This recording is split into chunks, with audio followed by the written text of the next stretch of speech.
nyemataken yang julu petak nyepletaken julu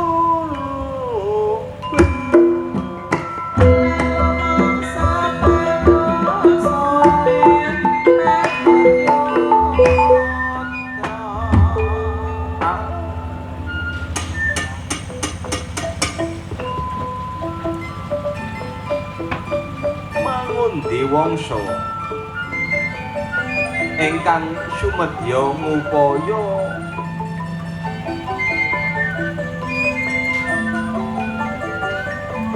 manten ingkang tumuju dhateng ngalor ngilen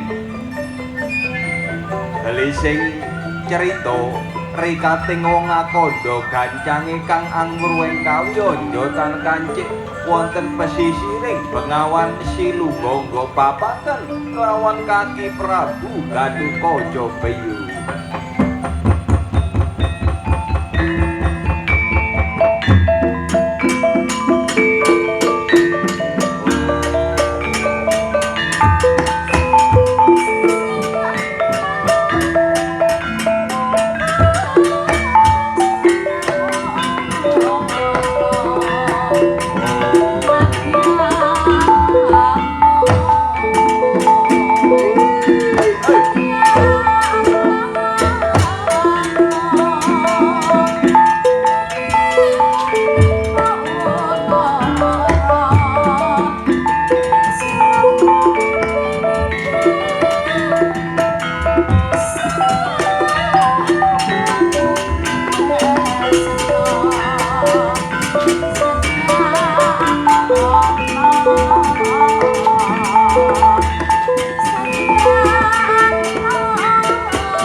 Kula nimbali kula mangun Diwangsa Ndara.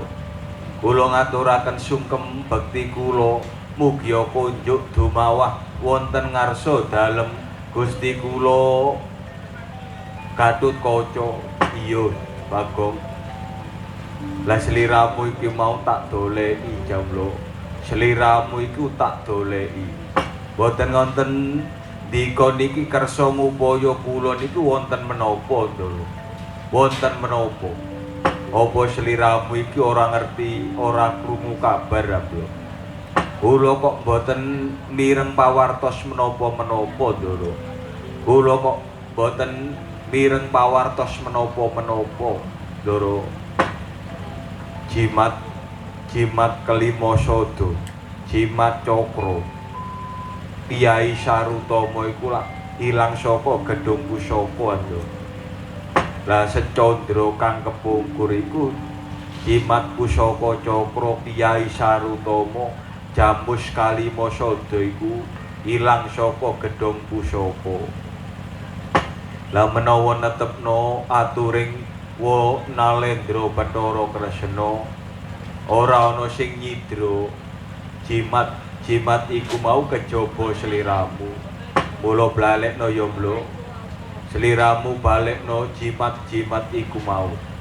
Menawa sliramu kepingin donya brana, kepingin apa wae njupuk ana nggoning kraton Diwarawati, ana nggoning Pringgodani, ana nggoning kasatriyan Madukara kono.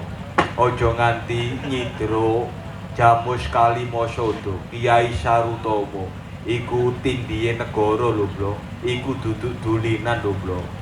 Lho boten slamet cekek klerah. Kula niki boten mundhut jimat kelima sada. Kula niki boten mundhut Jamus kelima sada pusaka cakra Kyai Sarutama. Lan banjur dika kengken bangsulaken niku kados pundi?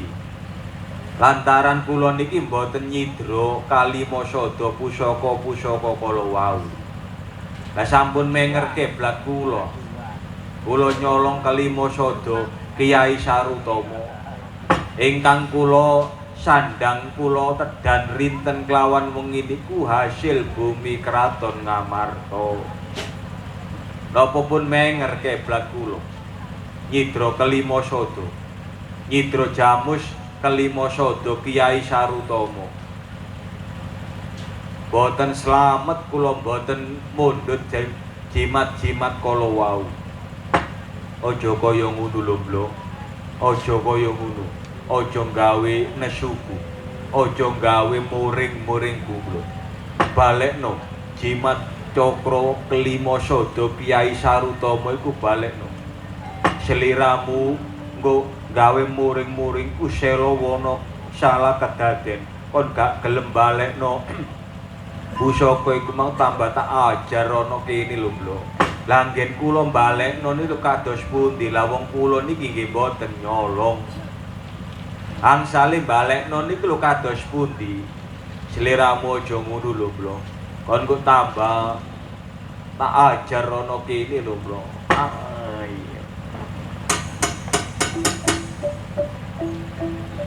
Kaki Prabu Gatotkaca dupi amuningani mangun diwangsa boten ngakoni menawi mundhut jamus kalimasada mundhut pusaka Kyai Sarutama Cakra Mahagilingan. Kaki Prabu Gatotkaca penggalih ladyalah joblo koci selurune sliramu nganti nyidra jamus kalimasada ya sing sambi kala brajamu joblo. Sanalika boten den tafsir panjang mangun diwangsa kelawan Kaki Prabu Gatotkaca jambak den ajar nganti kaya ngajar suci soto kewan.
Mangundi wangsa ingkang den ajar kelawan Kaki Prabu Gatotkaca.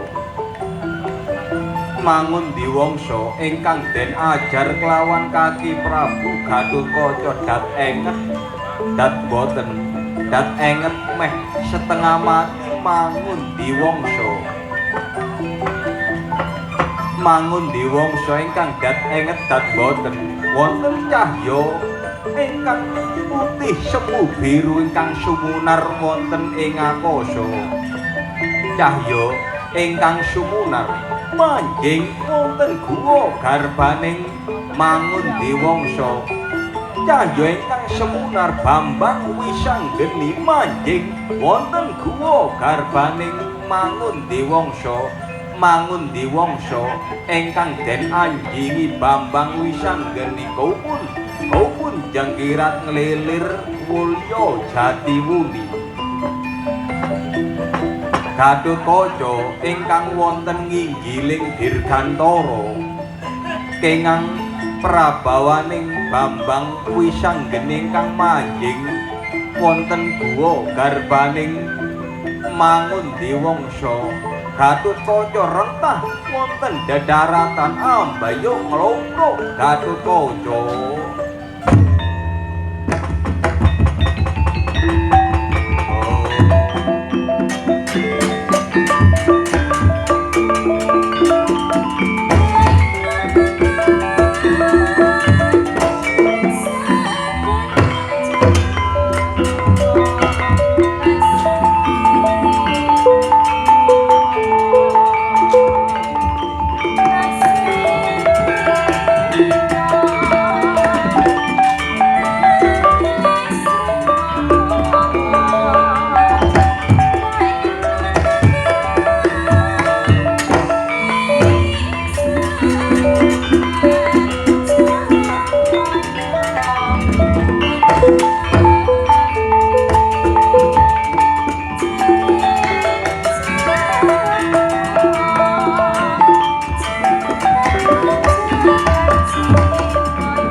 Jomblo kok pale lungit ngene. Kon aku kena prabawaning Mangundi wangsa aku ambayuk nglungkruk. Jomblo aku njaluk sepuro ya jomblo. Pira dosa keluputanmu aku njaluk sepuro jomblo. Oh gak iso. Aku gak iso nyepuro. Nek nambahi nemen aku iso. Lah wong gak salah, wong gak nyolong kok diarani nyolong. Mestine ngono kon iki roh karo aku. Lantaran kon iki duwe netra kumala. Dayane netra kumala barang kurang sakru dipandeng cetha welo-welo. Ditakon karo aku. Dipandeng apa aku iki sing manjing ngono aku iki mbok dipandeng apa? Dirilo jalah. Tak pandenging saka netra kumala. Adi adi wisanggeni pun kakang uliyakno di aku kaya kaduwe daya apa wisanggeni ya asalmu waras baliyo waras kakang Gatut Kaca kenyang sabda sabdaning Bambang Wisanggeni Wulya Jatiwuni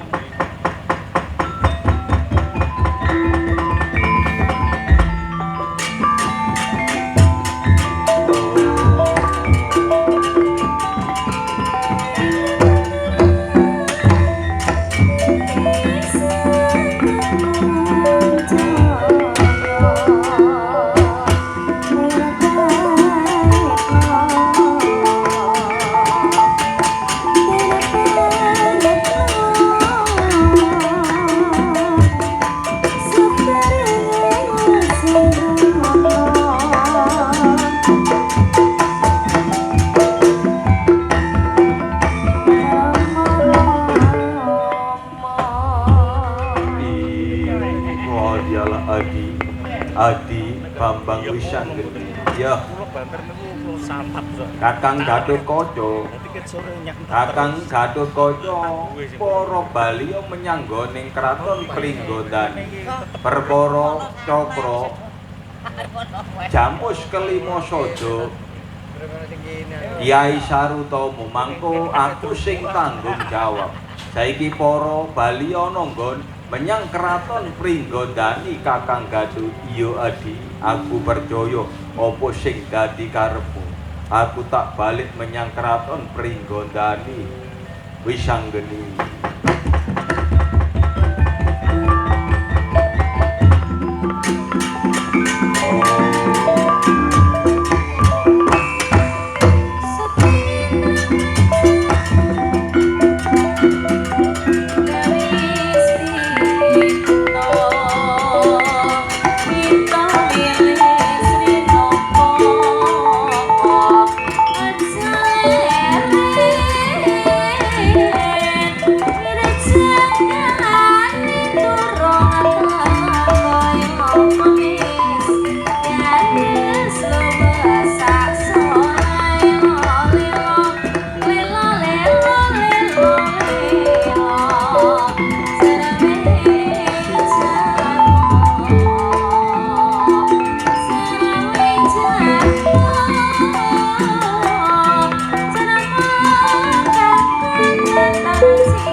Lane aku wis selungit ngene. Iki enae nang nggoning kraton Guwa Kencana nglamar Hindarti. Hindarti gak diwulungno wis gathik bebono diobrak-abrik kraton Guwa Kencana. Tanang nggoning kraton Guwa Kencana tak lamari Hindarti. Hindarti calon garwaku Yai tak boyong ya Dik.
Kinatara sing teka nanggoning kene iki kaya Mangun Diwangsa.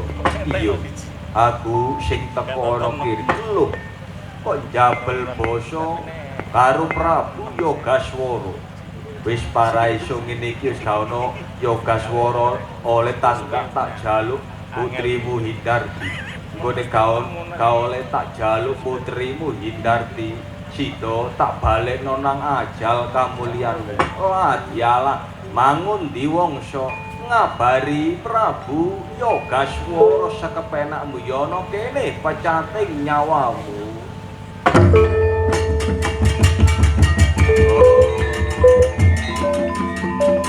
Hai. Hai. Hai.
Yogaswara dinanting kelawan Mangun Diwangsa ingkang den anjingi Bambang Wisanggeni. Mangun Diwangsa ingkang den anjingi Bambang Wisanggeni ngrapal aji gineng. Tumanjaning aji gineng mah ananing bentering aji gineng. Prabu Yogaswara den tapaki aji gineng. Umpami brengkesan ngaten ical bitinging lopor godhongi wigarsa jati. Jati kesisipan luyung sida goreh kencokan balu. Prabu Yogaswara den tapai aji gineng ical sifating Prabu Yogaswara dados Sang Hyang Bathara Hendra.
Sekaring Bahwana langgeng anak ulun yudaning kita anakku Hindarti nggih Kanjeng Rama Bali pun Hindarti la iki dina samengko sineksenan genter kelawan pater sliramu iki dadi jatuh kramane kelawan Mangun Diwangsa. Aduh Kanjeng Rama diketok-ketok kados lompo. Kula menawi palakrama kalian Mangun Diwangsa kula mboten saged nglampahi Kanjeng Rama.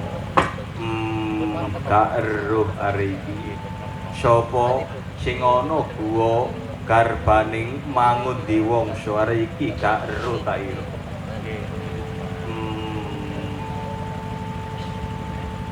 Lho, bojoku waras Kakang.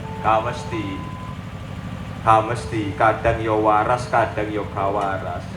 Lah iki sliramu sineksenan genter kelawan pater dadi jatuh kramane Mangundi Wangsa. Mangundi Wangsa ya Janaparan Sang Hyang Bathara Indra. Anakku iki gawa nang nggoning kraton Ngamarta, aja diapak-apakno menyang kraton Ngamarta mengko nek ana ngareping Sinuwun Kuntadewa, tuduhna menyang Sinuwun Kuntadewa. Aja diapak-apakno dhisik anakku Hindarti. Yo. Endra tak gawane menyang kraton Ngamarta.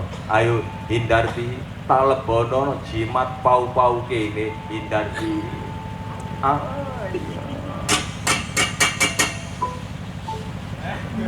Ni Dewi Wara Hindarti den lebetaken wonten jimat pau-pau. Wara Hindarti ingkang den lebetaken wonten jimat pau-pau. Bagong Mangundi Wangsa kondur dhateng kraton Ngamarta Beyu.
Iki wis titiwanci ger sliramu metu saka guwa garbaning Mangundi Wangsa.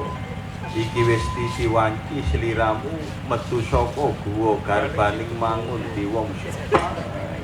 Bambang Wisanggeni medal saking guwa garbaning Mangundi Wangsa.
kelawan pater sliramu tak daupno karo Ni Dewi Wara Hindarti.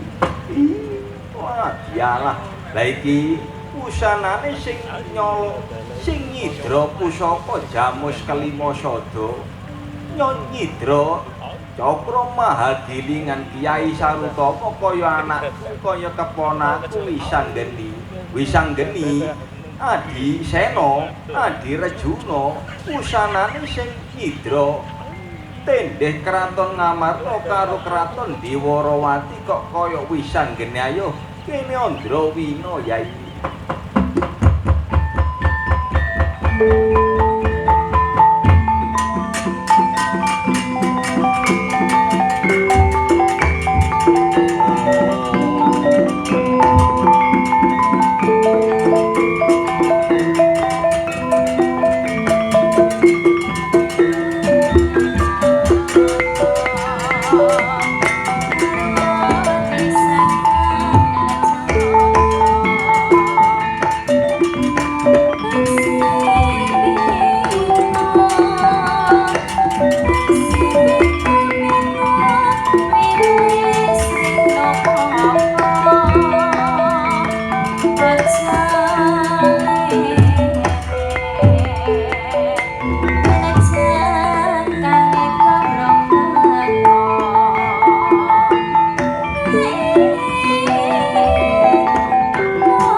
Wusanane sing nyidra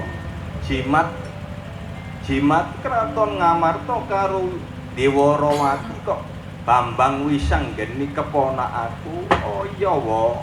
Lah iki aku nodi kelungitaning pepundhenku para Pandhawa lantaran iki wis nedhepi perang Bratayuda Jaya Pinangun. Lah iki garwaku Ni Dewi Wara Hindarti Kanjeng Wa. Iya nggih. Bambang Wisanggeni sineksan geder kelawan pater sliramu tak daupno karo Ni Dewi Wara Hindarti Wisanggeni. Purwaning carita sedalu natas kengang winastanan sedalu natas lampahan Bambang Wisanggeni Palakrama. Dauping Bambang Wisanggeni para dewa ndawaken ganda ingkang arum-arum saking swarga luka. Semanten ugi ingkang kagungan kajat Bapak Kades keluarga kedawan ganda ingkang wangi-wangi saking swarga luka.